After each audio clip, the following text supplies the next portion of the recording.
Hello, dear friends.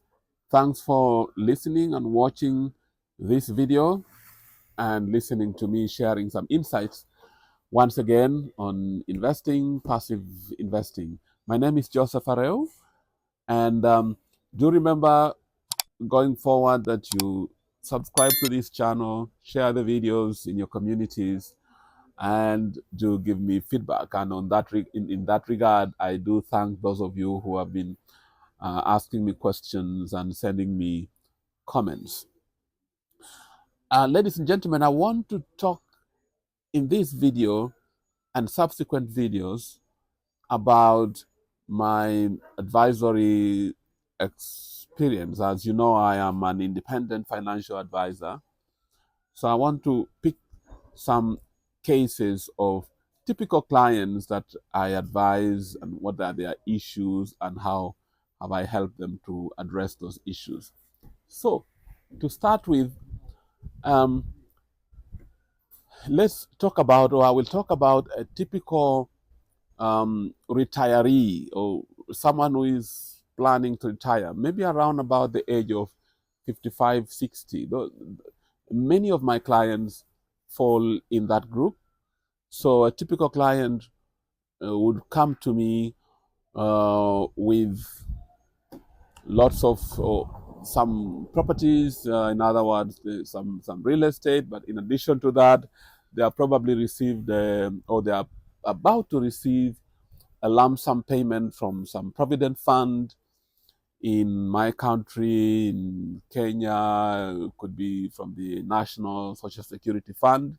They are now eligible to receive, say, in Uganda shillings, maybe 500 million, so 500 million Uganda shillings. That's that is some significant money that they need to plan for. In Kenya shillings, maybe you are talking of about 20 to 30 million, something like that. And so a typical client would come to me with that lump sum receipt or expected lump sum receipt of cash. And like I said, they have possibly some real estate on the side.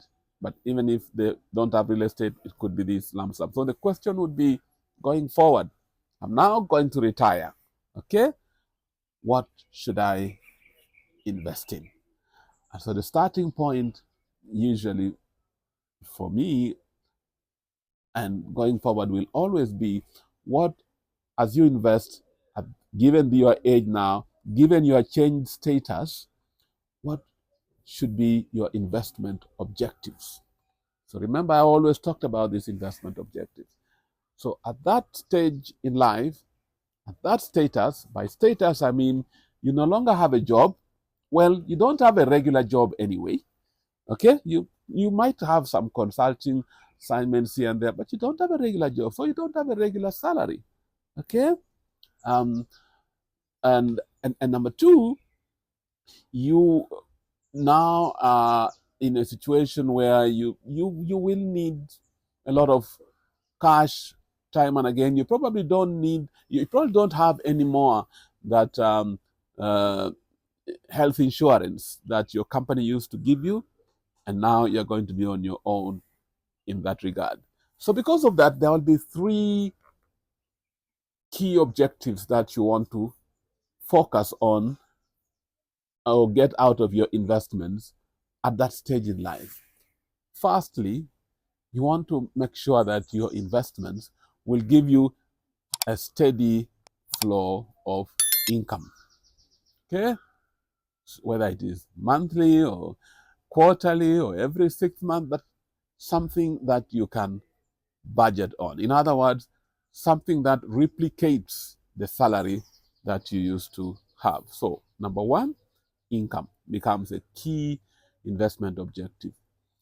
And number two, of course, risk. In other words, safety. You at that stage, you can no longer, or you do no longer have the luxury of taking on too much risk. making many investments which could easily blow up in your face, you know. So you now want to be sure that there is some safety in your investment portfolio. And number three, very importantly, liquidity. You want to make sure that maybe not all your assets, but at least some of your assets are those which you can easily liquidate, you can easily sell in order to give you quick, sufficient cash to handle emergencies, like health emergencies and things like that. So always remember those three objectives: liquidity, income, and safety. I cannot emphasize that enough.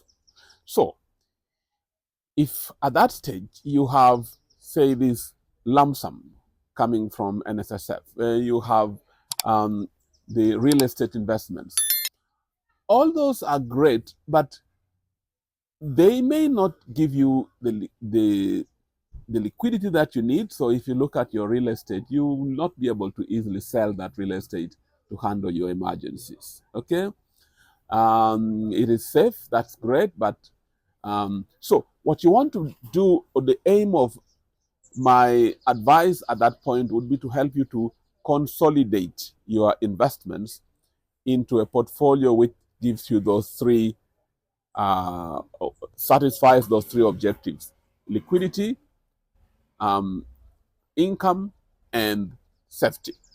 So, for instance, one thing I could then ask them to do, so to make sure that you have some income, for example, you can buy a bond. A bond will give you a steady flow of income through what we call coupons. Okay, that is one that you can consider.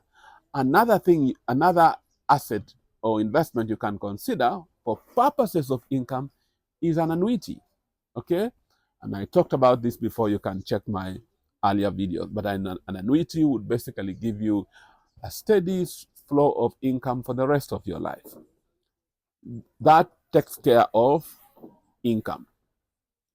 What about liquidity? Well, you might want to consider putting some money in a money market fund. All right, that will give you a pot of money to which you have easy access as and when you need to. All right, so you can buy a money market fund, or basically a unit trust fund, whether it is money markets or other unit trusts. All right. Um, for purposes of safety, of course, a bond, you want to make sure that, to as much as possible, the bond is a government bond. A corporate bond is not going to be as safe as you might wish it to be at that stage in your life. So make sure that those the bonds that you buy, even the money market fund, the unit trust funds, are regulated to make sure that you have sufficient safety, right? So that is those are the insights I want to share with you for clients which come with that kind of background.